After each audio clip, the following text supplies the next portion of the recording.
you guys. It's me in the dark. Hope you're having a better day than I. It's been a bad day. It's been a really bad day. Let me know when you get in here. I need some moral support for sure. I've currently walked 10 miles hill and up and down and up and down. Construction project, and I am just, I don't know. I have worked like this my entire life. I don't know how I physically did it.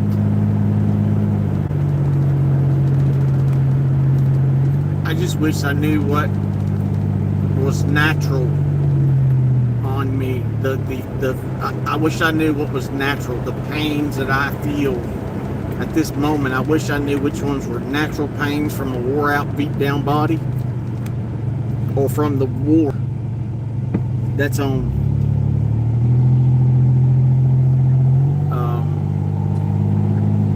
I kind of messed up today and got stuck in listening to the world. Listen to Redacted with Clayton Smith and his wife. He's the former Fox News early morning host. Listened to him for a little bit.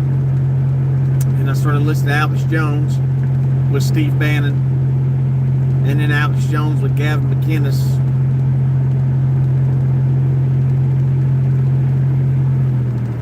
They're going to make World War III happen. This is them telling us this.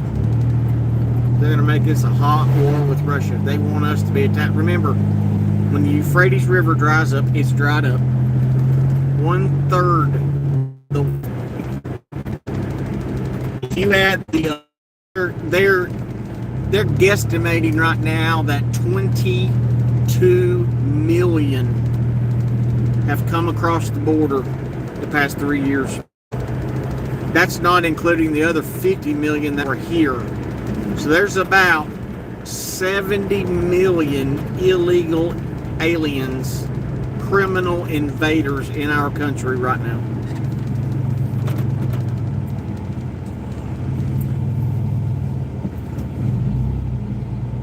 My day started off dealing with home stuff.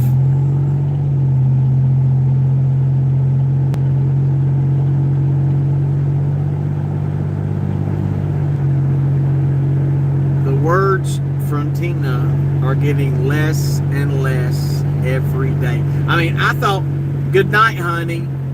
I love you, honey. I'm going to work. I thought that was a little words. It's even less now.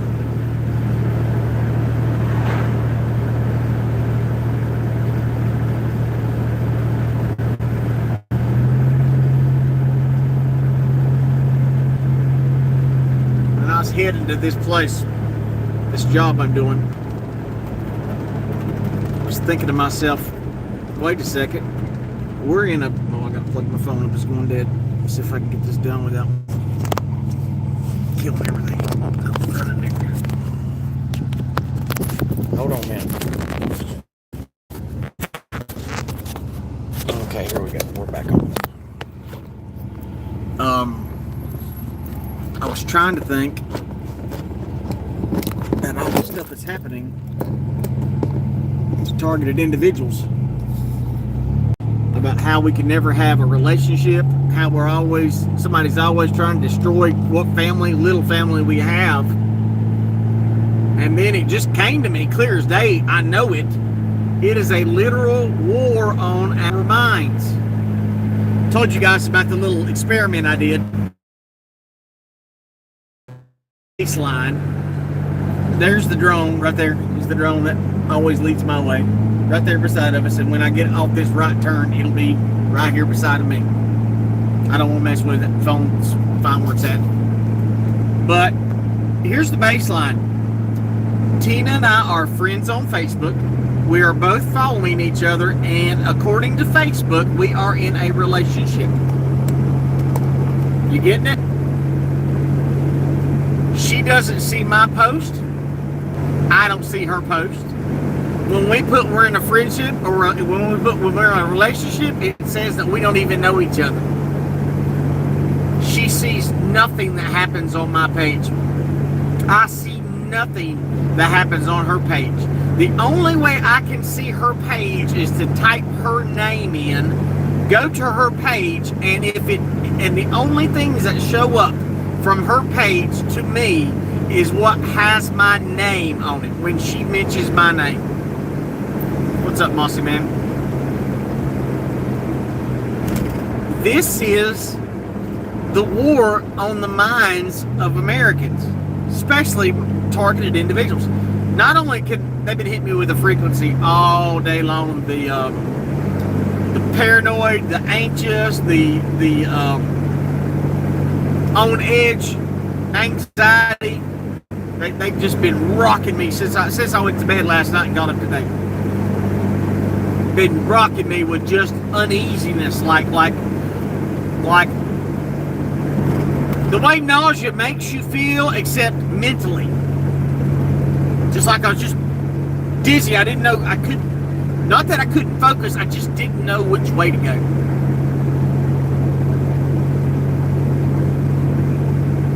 And I got nothing from her because she got the day off today. And what did she do on her day off? To the mountain. So her on work, off work, it doesn't matter. I get zero time with her. None. Doesn't matter. If she's got a week off, she will sleep in bed until 5 o'clock in the afternoon, get up and smoke cigarettes, and then eat something and go back to bed. Anything she can do to avoid being around me. Now she says, oh no, I don't do that, but that's it. Now, a lot of that on her addiction to her cell phone.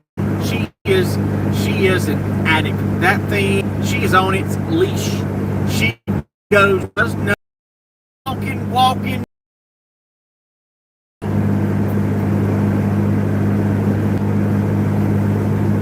So here they've got us separated on Facebook, not letting us even share our lives on Facebook. I have more relationship with friends I haven't seen in 20 years on Facebook. Because nobody comments on my page. Nobody leaves a like. I'm totally alone on Facebook. I have been I bet I ain't got 3 thumbs up in 5 freaking years. Now, of course, on your birthday, you'll get happy birthday, Shannon. Happy birthday. I got like 6 or 7 happy birthdays out of 80 people. 6 or 7. And I've done a lot of clearing on my page because I don't care. These people they don't care about me. So it's a war. It's a war. Told you guys about the experiment I played. And I mean, Facebook admitted 5 years ago that, hey, we did this little experiment where we took everybody off. We put people in limbo. We blackballed their account. We didn't let their information go anywhere. We didn't let anybody share anything with them. We wouldn't let anybody like on their page or nothing. We just isolated them in a digital prison. We did that for fun. Well, I was one of the guests on that experiment.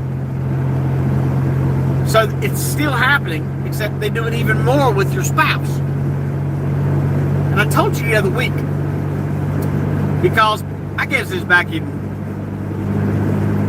December, January, and this is what women will do. But it's a war on their mind too, and I had to say that to myself. That cell phone and that algorithm is listening. So if you tell somebody, oh, I'm having problems with my girlfriend or my boyfriend, or I don't trust him, or this is that, and that person's lazy, or this person works too hard, or this, anything, is picking out information at all times. So then it'll post these little paragraphs or people sitting there saying, if he doesn't love me, someone will. It'll do all these little quotes and sayings. You deserve to be deserved, and you deserve to be wanted, and blah, blah, blah. And if that person doesn't want and desire you, someone else will. So I noticed on her page, I went back a little bit in time snooping, and she posted that like for a week. And listen, if you post one, 3 more will pop up. If you post another, 10 more pop up. So it's bam, bam, bam, bam, bam, where they're hitting you with this psychological warfare, telling you You need to find somebody else. You need to break up with your spouse because they're not treating you right. Now, it may not be true. It's absolutely not true in our case. But she's being reinforced the feelings that they created to start with. So in other words, Facebook goes up. Facebook, the algorithm, sees a little bit of smoke. So what do? They run up with these little meme pages and they throw gasoline on the smoke. Boosh, and the next thing you know, got a fire, and they're throwing more gasoline on the fire with every little page that comes up with a, you deserve the best in life, or that he doesn't love you and he doesn't appreciate you and you can find so much better. You're better off alone. I mean, bam, bam, bam, the shots keep coming. So I told you I played with that algorithm the other week. I posted one. And then everything else in my feed was boom, boom, boom, boom, boom. And it's all to stop the communication between us and our spouse and let the algorithm do the talking for us. Because the algorithm convinces you, hey, I got this. You don't have to tell that bitch how you feel. We'll do it. We got the memes to satisfy. Or we got the memes to make them cry. So here we are, letting the memes, instead of walking up to our spouse. Now, I'm telling you this for your benefit if you have a spouse, because this isn't going to help me any, because I am invisible. I'm invisible. So this is great wisdom and knowledge for everyone out there. But people say, well, take your own advice. It doesn't matter. I can stand in the middle of my house and literally pour gasoline on my head and light myself on fire, and no one will see me burn. It's the most bizarre thing. No one will see me burn. So, here I am this morning, and that algorithm, that AI, is just wrecking me.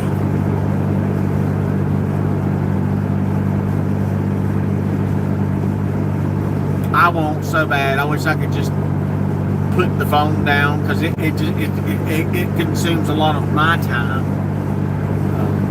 I listen a lot. 90% of the time, I'm just listening to preaching on my phone. That's all I was listening to. But today, I took a little break because I kind of get burnt out on the same preacher saying the same stuff, and it's hard to find a preacher that's saying the exact same things that you believe. I mean, Mark Driscoll, I was listening to a sermon today. He was talking about Samson, and he said something like, "We don't need your damn prayers." Now, listen, when I get mad, I cuss, I use bad words. But this dude's in the pulpit and saying, I don't need your damn prayers, in his sermon. Not saying that to the people, but using this as a descriptive term about life.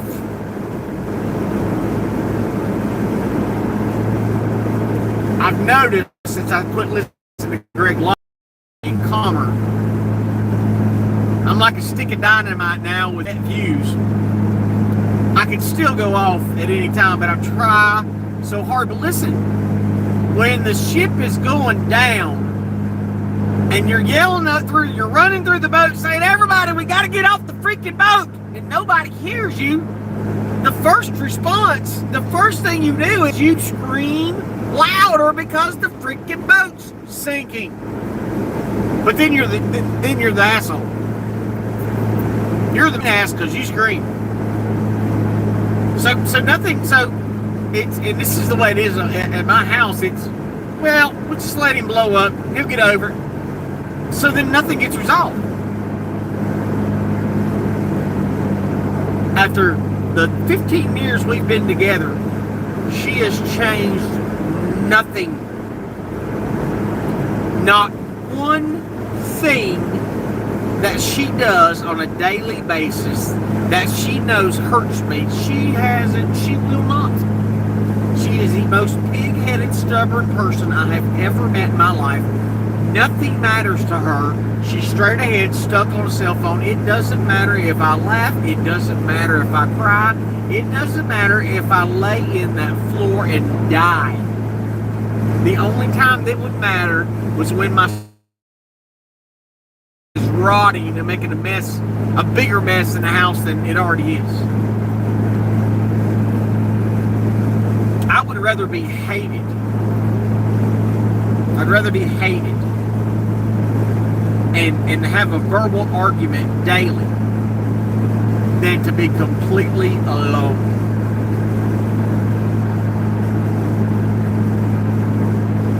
I try to tell my children, hey, I'm tired of being put last. I'm your dad. I'm the one that's always been here. When they took you away from me, I was still here fighting for you. I shouldn't be the last person you see 2 or 3 days after the holiday's over. They got their schedule. Go to Mama and Papa's, then go to Mama's house, then go to Aunt Cece's house, then go to my boyfriend's at Mama's Daddy's house. But and Dad, well, we're just busy and tired from the holidays. We'll see you next weekend. What the hell? It hurt, man. It hurts. It hurts. It's like my daughter. I said, will you come up with me and we'll grow pork chops out in the woods? Okay. So, laid the pork chops out. She calls me. I thought you were going to call me. Well, I was waiting for you to, come tell me what the game plan is. We can grill. Oh, well, I got chicken I need to cook.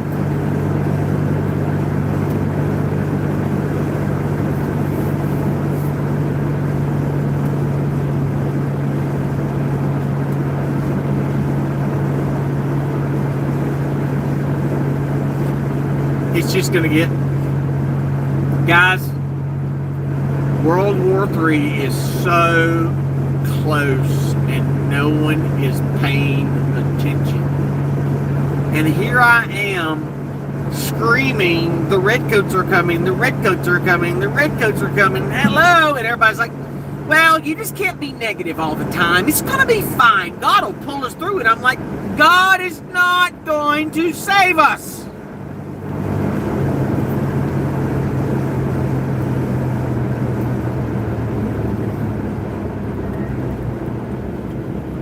I know, Moss Man. 2016. I've been at it forever. I've been at it forever. Ever since my targeting went overt in 2012. Wide open. And I even canceled most of the news out of my feed so I didn't have to deal with it.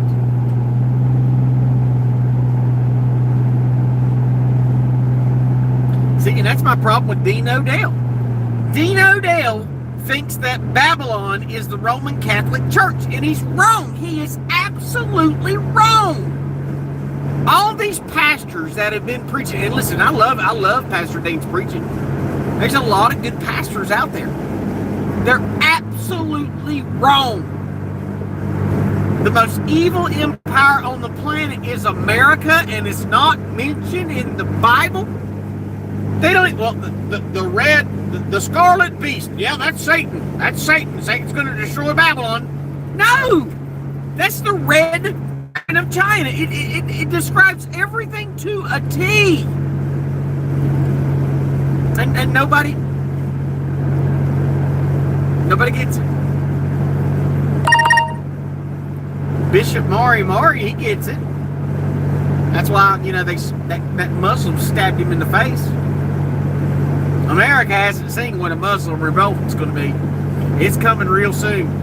If World War III don't hit and wipe us out completely, and it's coming, Russia's getting ready to lay us down. Because guess what? Biden sold 300 million gallons of our strategic oil reserves.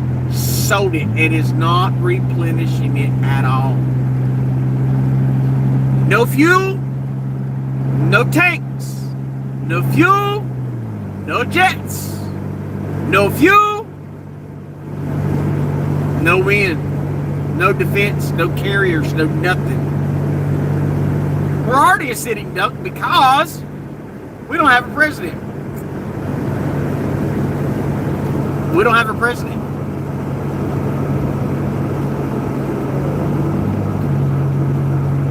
what we do then?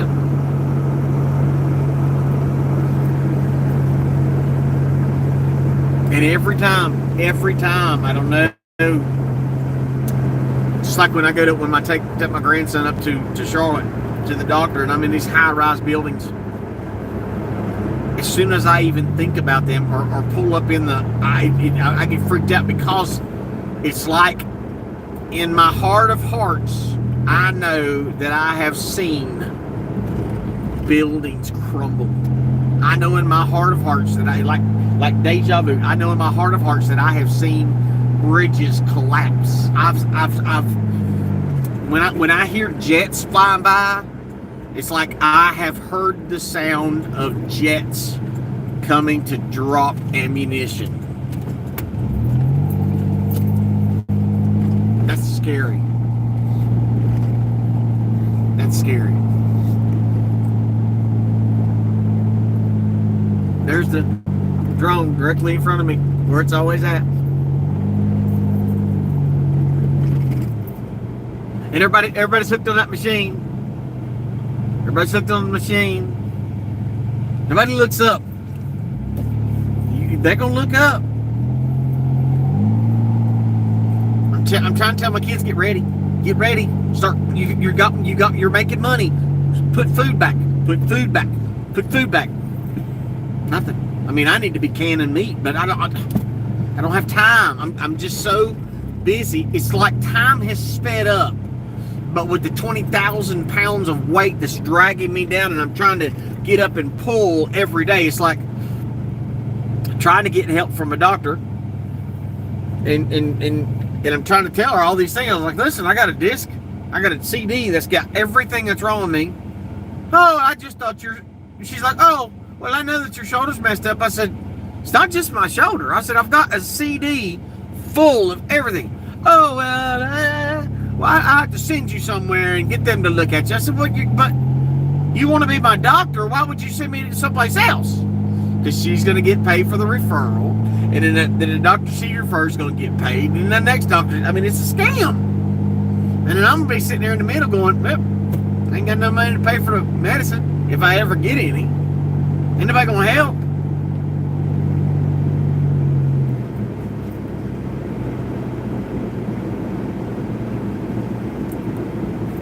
Woke up this morning, the cat woke me up at 5 o'clock. That's why I'm so tired now. 5 o'clock. I was rubbing around on my belly because I've done a lot of work in the woods the past week. A lot of work in woods. I've been clearing off a little bit of property. I started rubbing, and I thought I felt a mole on my belly, and I've got a couple moles on my side. And I looked down, and I couldn't see it, and I'm rubbing it. I'm like, well, I don't feel the mole. I don't feel my fingernail in the mole like I should, because moles are usually sensitive. So I turned the light on, and a tick had burrowed halfway into my stomach. The only thing that was sticking out was the back half of his body, and I'm like, oh gosh, and I'm pulling and pulling. It ain't moving. It is literally burrowed inside of me. So I finally took 10 minutes with tweezers to yank it completely out. I pinched it in half, and the other half was stuck inside of my gut. So I got it out, boiled out with peroxide. Hopefully it isn't Lyme disease, because that's another weapon they use on us.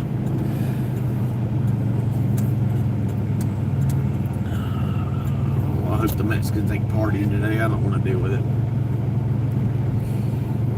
But I decided when I woke up, I said, I need a haircut. I'm hot and sweaty, so I went ahead and shaved my head as tight as I could get it. Just because I didn't got $10 for a haircut. Too freaking broke. Too broke. Anyway, I'm at the house, guys. God bless you. I guess we probably got, a total of 5 people in here. For the people that are here, thank you. I know what's up, Miss Carol? I know you just come here to listen to me whine and bitch, but I'm so burnt. I'm just burnt out. I just want somebody to grab me and hold me and let me cry for about 20 minutes. I just want somebody to touch me and let me know that I'm real. because I can't remember the last time that I got a hug. Is that sad? I can't remember the last time somebody held me and said, I love you, you matter. I can't remember that. Isn't that part of this? Isn't that the reason we have people in our lives? To share love instead of just being. I feel like a bigger stranger in this house than I've ever felt. I just, it's like Mason's grown now. She don't need me for nothing. So that's the way I feel like. I feel like I've just been thrown away.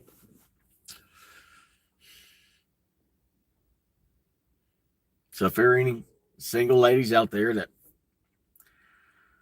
want to get together and see if we can fight this together, I don't know what other option there is.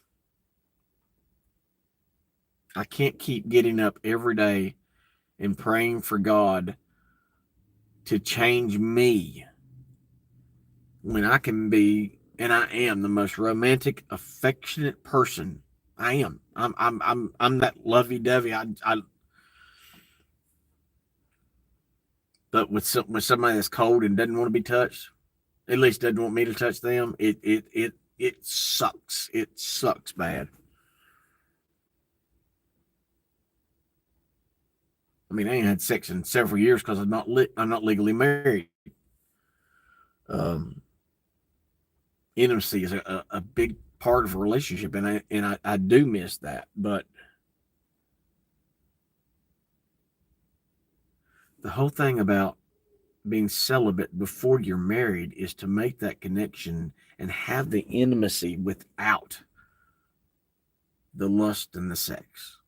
That's supposed to be a bonus. So when you don't even have the intimacy before you have the lust and the sex, you ain't got nothing. You ain't got nothing.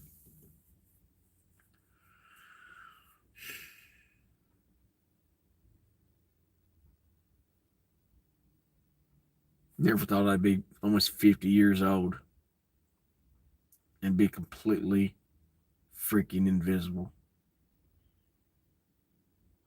I mean, I still try to put God first, Carol. I mean, I do. I've made it a point that I pray before my feet hit the ground. I try to pray. It's the whole point of trying to remember it. And once I get it on a schedule of doing it, it's easier. I'm trying to be a better godly man, but I'm like, it's like the closer I get to God, the more invisible I am, because the Bible says, don't be unequally yoked with unbelievers. Man, it sucks. Being alone sucks, but having no one to talk to at any time.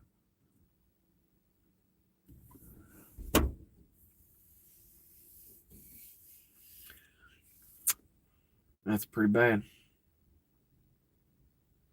All right, guys, I got to muster up the strength to carry all this stuff in, and I just about I mess up every day as I work myself to the point where I can't hardly even walk inside the house. Just absolutely exhausted. You guys never really seen me, but when I work, I work faster than I can get more done than 5 guys put together. Because I'm always just go, and I put it all out on the field every single time. So much that I don't even got the energy to walk in the house and see what else is going to slap me in the freaking face. So for the 10 people here that can put up with me whining, and thank you. All the ones that's been there, Mossy Man, Carol.